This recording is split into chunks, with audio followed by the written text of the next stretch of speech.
Welcome to the Hydeparkseries.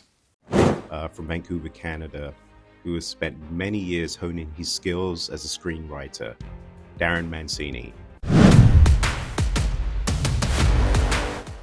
So, Darren, what's one habit that changed your life?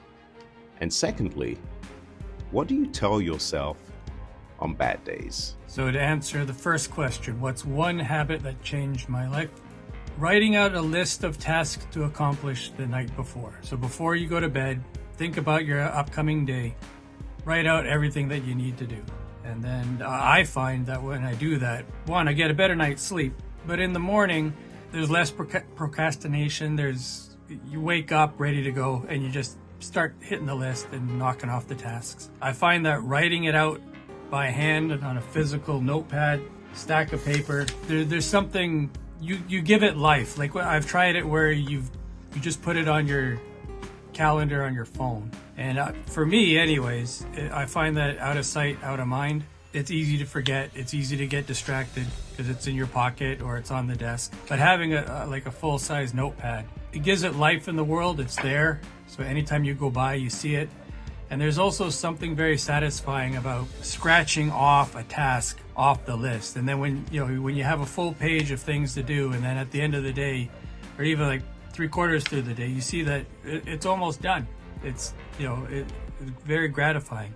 And even when it's the most challenging day, it's very satisfying to look at that. It's like, yeah, no matter what, I got it all done. It's very positive. What do I tell myself on bad days? Well, for the past 4 going on 5 years, I've been going in and out of the hospital, and there's been a lot, not being able to travel, visit, my friends in LA, all over, Canada and North America. Now, especially now with the constant onslaught of negativity that comes, through your email, through your phone, through, social media, text messages, whatnot. And then when, you have a project to do, or there's something you just start to question, what's the point? I always say, I didn't come this far to only come this far. Everything you've done has equity. Everything you've experienced has value. So why just throw that all the way because, somebody else's negativity keeps coming at you. That's more about them than it is about you. But, I didn't come this far to only come this far. Right? There's more things in the world that I want to do. And what's the biggest goal right now?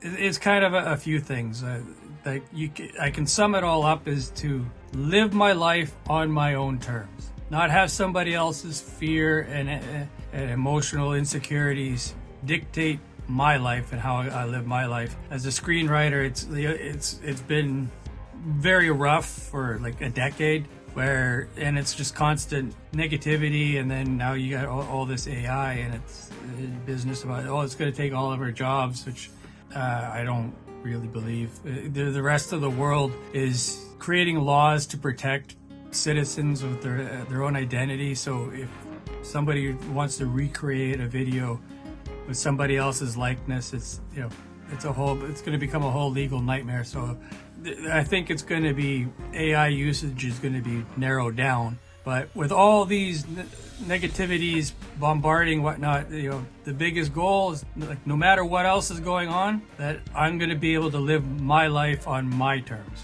not dictated by big tech or politicians or the bank or the price at the grocery stores. I'm going to be able to live my life on my terms. That's the biggest goal right now, especially when you've been in and out of the hospital, and being in a hospital bed, you're kind of living life on somebody else's time. You have no other choice. You're stuck in a hospital bed, and you're always waiting for the next appointment, the next dose of medicine, the next procedure, and then you got to wait to recover, and your life is always dictated by somebody else. The biggest goal right now is to change all that, and like I said, live life on my own terms. I think that covers everything that you've asked. All right, have a good one, everybody.